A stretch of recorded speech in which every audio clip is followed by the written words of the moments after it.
ice maker again. So we have a side-by-side refrigerator here. So that's the air. Hey, let's go. Freedom.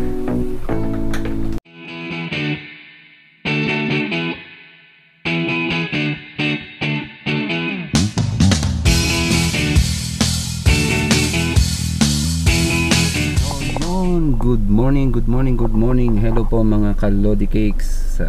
Masayang araw, magandang buhay po sa inyong lahat.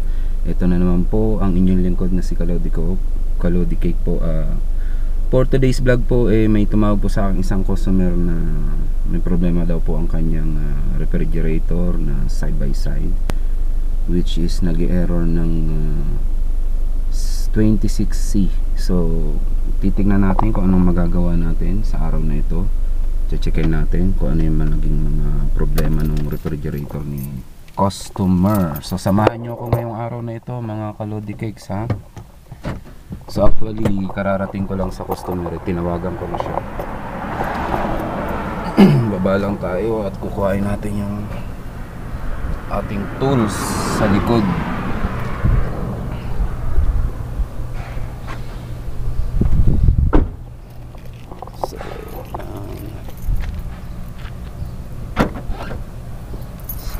Yan, kain lang natin yung tools natin.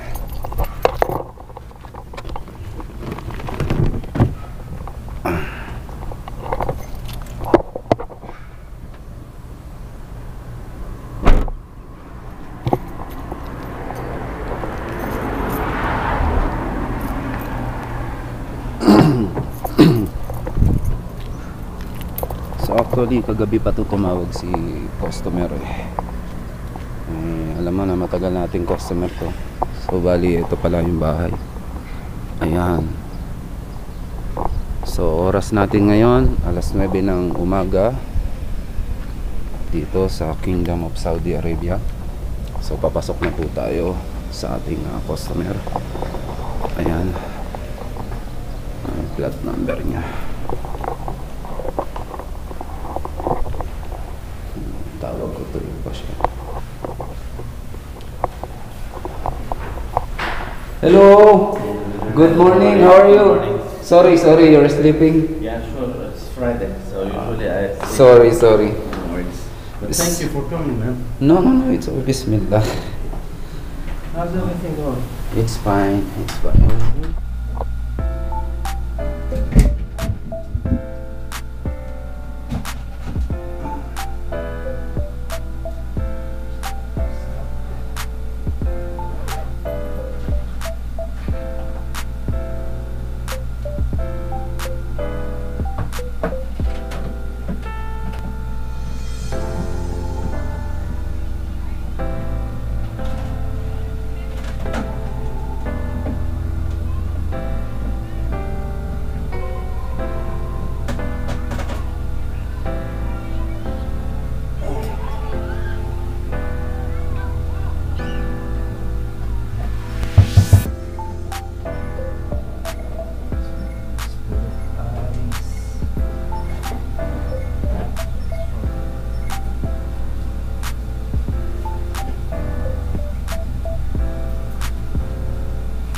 You hear the sounds? See? So it means it's blocked by ice. That's why it's not cooling proper. So we need to remove it and defrost it.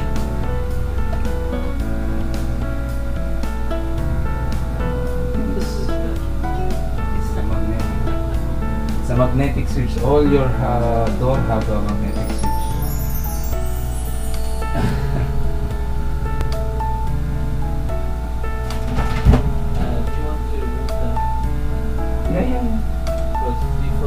Yeah. Not water, right? Ah, you know, huh? Well, last year? 2 years ago. Give me this one. I don't want to Which one? This one? Yeah, so you can. Yeah. And So, you can use the ice maker again. So we have a side-by-side refrigerator here. So that's the Aero 25C. This is a Samsung fridge. So the problem was from the ice maker itself.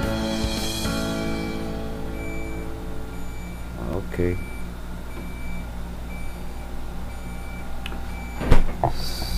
Ayan po ang kanyang error. 26C.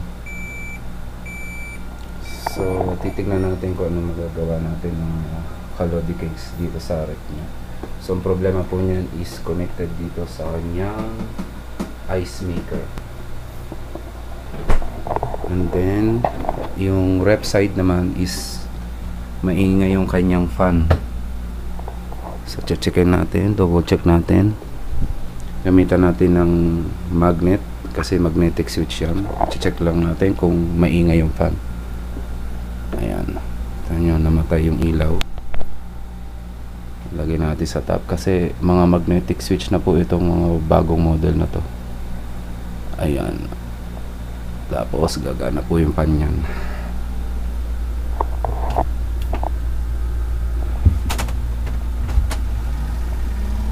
Ayan, narinig nyo?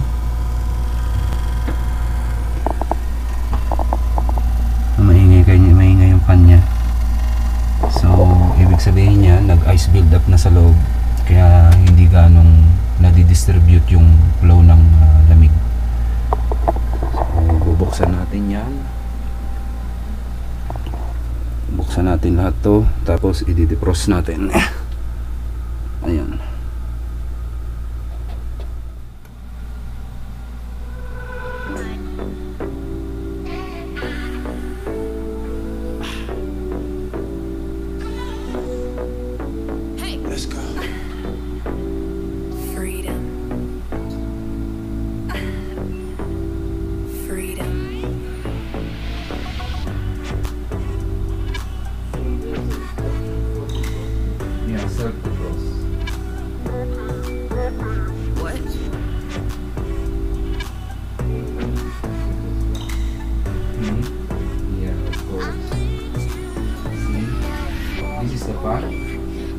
Then press this one.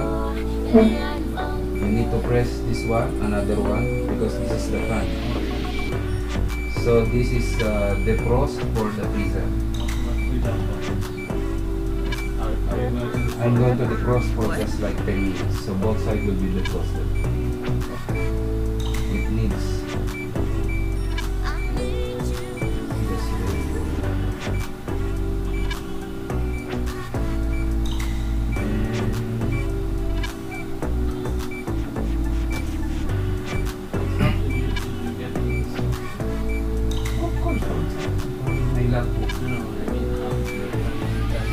Press the energy saver and the fridge both simultaneously, maybe around 1 second, 3 seconds.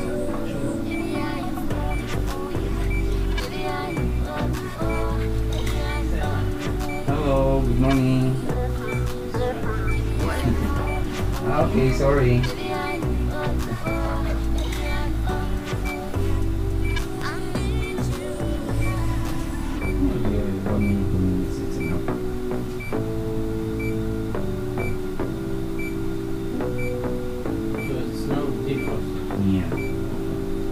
Will go direct, the heater will be work direct itself.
press this one before?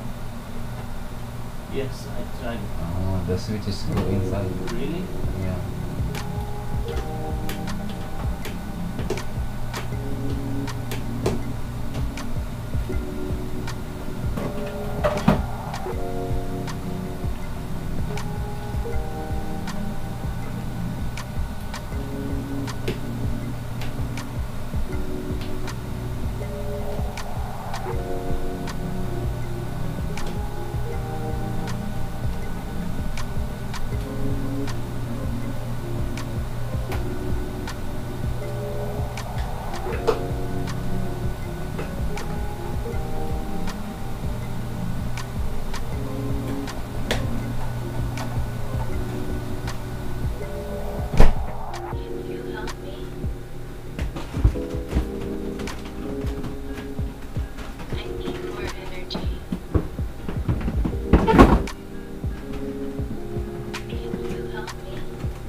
Buksan na natin mga kalodi cakes. Ayan yung naging problema, yung fan. Ayan, kumakaya sa loob. So bubuksan natin yan. Ito yung mga defrost sensor, mga heater. Check natin mga parameters nya kung okay ba o hindi. Check natin one by one yan.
Basang 354 ohms, so okay pa yan.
lang natin ng konti kasi bumaba siya.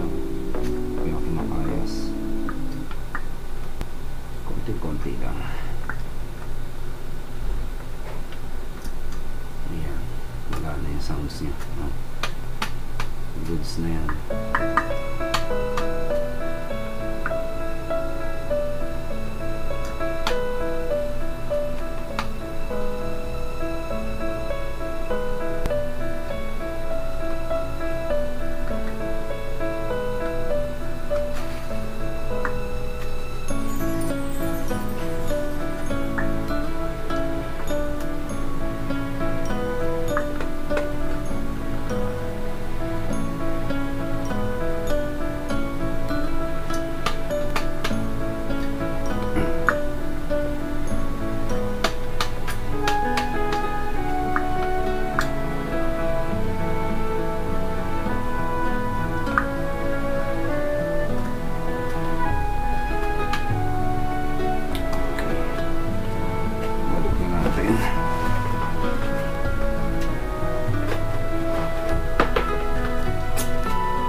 Pinull out natin yung defrost sensor nya.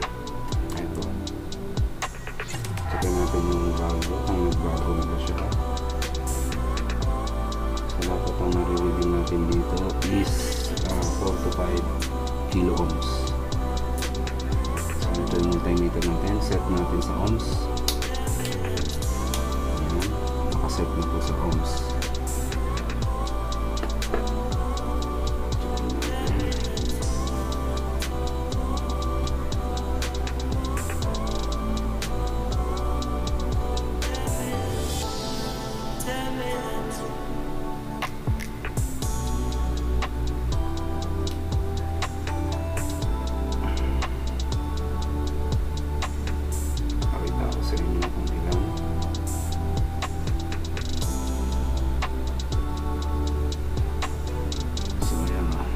Bago-bago.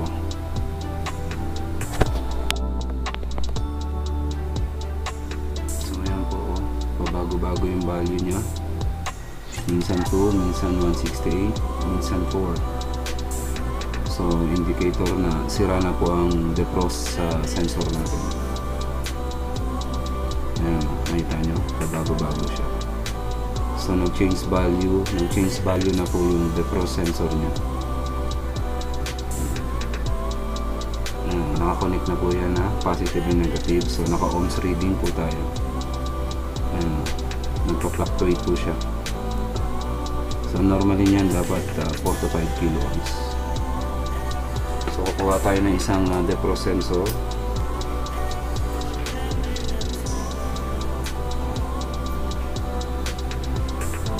Ito, may bago akong defrost sensor dito. Papakita ko sa inyo yung difference sa goods at sa hindi goods.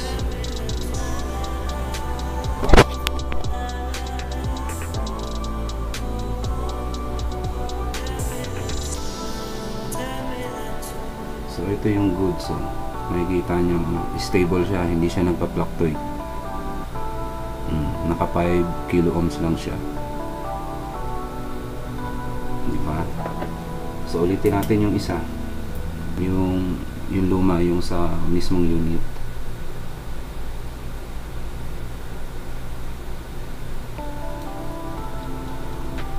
sure tayo.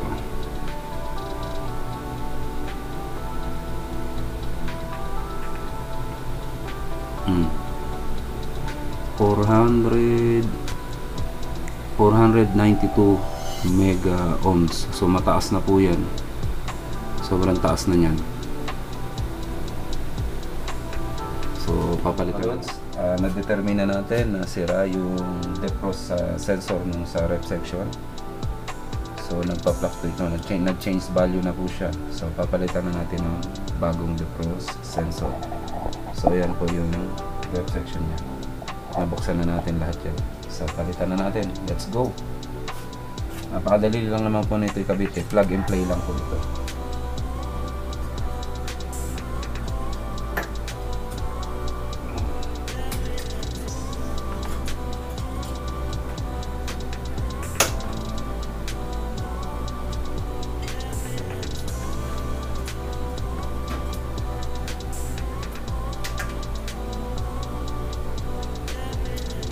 Hindi nyo gaano makita kasi medyo masikip yung pwesto.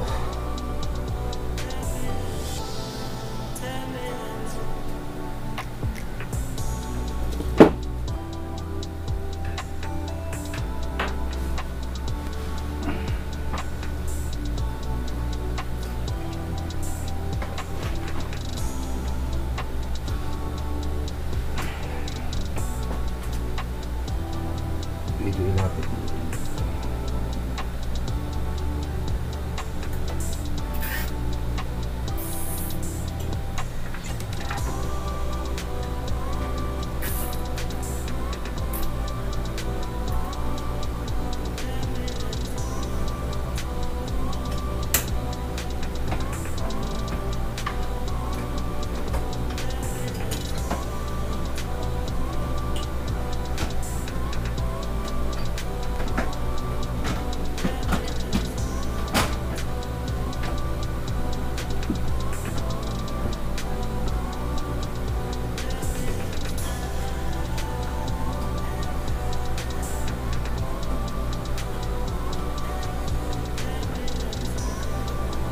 Okay, nakabit na natin mga kalods. So yan, i-assemble na natin yung kalods. Natapos na tayo dun sa rep section, nakabit na natin yung defrost sensor na bago. Tapos na ibalik na natin yung AC bato. Ngayon dito naman tayo sa may ice maker nya. Ayan, i-disassemble natin kasi nag-error to na 26C.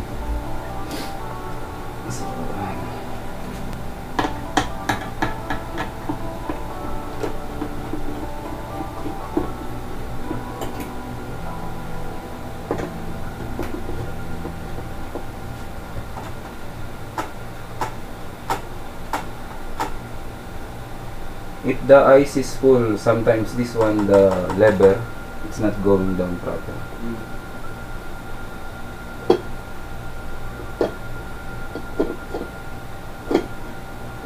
No, but everything is working. Water is not coming. Water is not coming also? Yeah. Oh, we will see also. I think it's malfunctioning. We need to check. Water.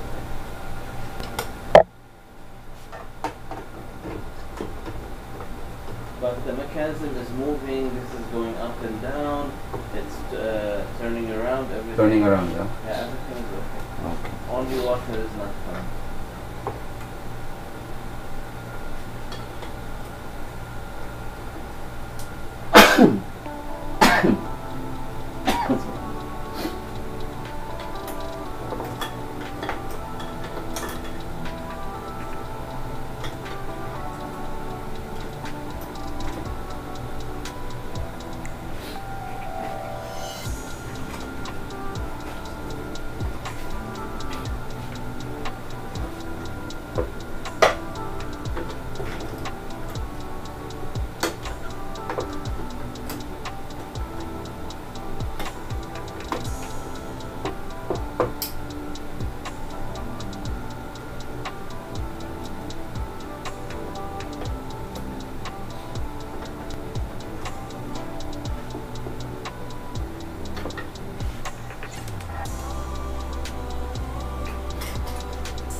Okay. Nag-refill na siya ng tubig. It's coming water now. Yeah. So it's working proper now. So don't Yeah. I will reset it again. Okay. Just one more time. One last chance. To make it sure. Okay. Now it's moving all this one. You see? So it's working proper now. You know what happened? Sometimes, see, now it's going down. So that's the normal function of him. Then coming up again. Then this one continues moving until he reached down to remove the cubes.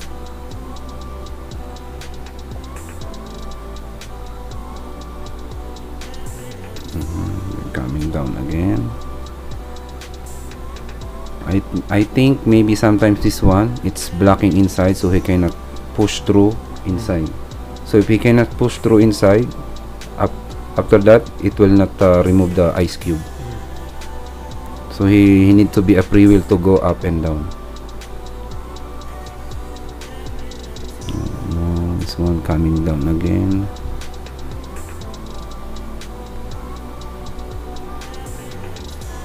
This is normal happening, sir.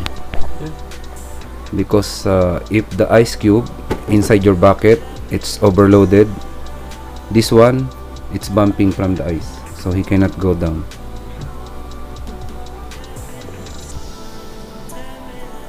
But there's water now. Yeah, there's a water, see, there's a water. Okay. So hopefully maybe within, I don't know the time interval, maybe 3 hours, 4 hours, it's depend on the coldness here.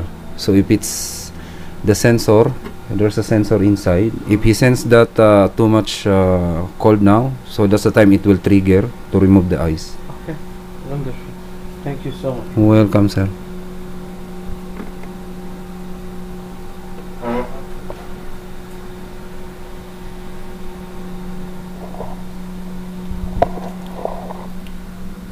Alright.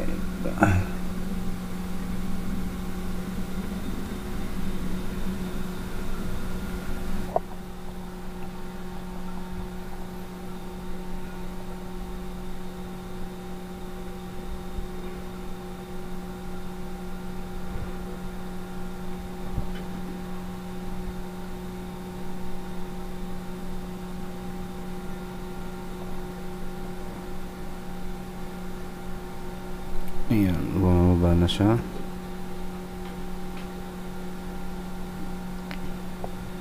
Ayan po. So ganyan siya mag-function. Tapos aakit ulit. Alright.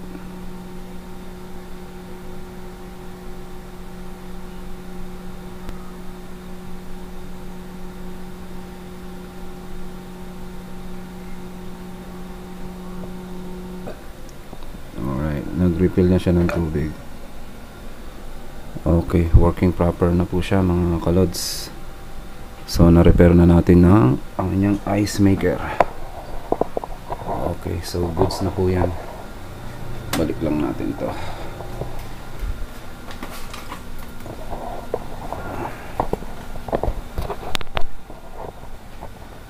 Balik lang natin tong cover niya sa taas.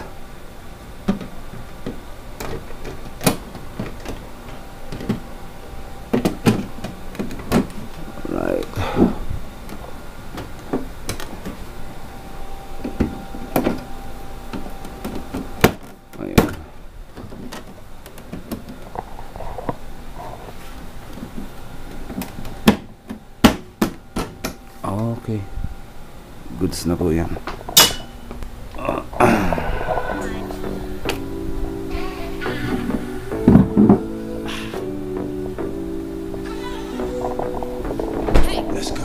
Tapos iset lang natin yung tamang temperature. So dito sa freezer negative 20, sa ref 3 lang po, normal. Okay, alright. So yun mga kaladi, natapos na natin i-repair yung refrigerator ng ating customer. nakalabas na tayo. Ngayon pauwi tayo. May dadaanan pa akong isang ref ulit. So normally yung Depro sensor nag-change value talaga yan sa katagalan. Siyempre electronic yan. Matagal na rin naman yung ref ng customer. So ganun po ang pag-determine lang pagka nag-change value na. Pag kailangan alam niyo yung mga value ng mga sensor, kasi sa bawat product, ewan ko lang sa ibang mga product like yung LG or GE o sa iba pang mga value. Hindi ko alam kung sa mga Panasonic, hindi ko alam kung ano yung mga value nila. May kanya-kanya kasi mga value yan. So sa Samsung kabisado ko kasi yung value niya 4 to 5 kilo. Siguro sa Panasonic 2 kilo. So anyway, at least na-repair na natin yung sipos yan. Alhamdulillah. So yan mga Kalodi Cakes. Again, nagpapasalamat po ako sa inyo at syempre isang mapagpalang araw na naman po ngayong araw na ito. Nakatulong na naman tayo sa ating mga customer na tumatawag at maraming salamat po sa Panginoon na syempre binibigay niya ako ng mga grasya na katulad nito. Lubos po ako nagpapasalamat at syempre po sa inyong lahat mga Kalodi Cakes, maraming salamat po sa inyo. Again, magpapaalam na po ako sa inyo. Maraming salamat at nakarating po kayo sa dulo ng aking video. See you again sa aking next vlog at subaybay lang po kayo at tabayan niyo po ang aking mga vlog na i-upload ko araw-araw. So see you mga Kalodi Cakes. Maraming salamat po. Hanggang sa muli po ang pagbablog ko. Bye bye.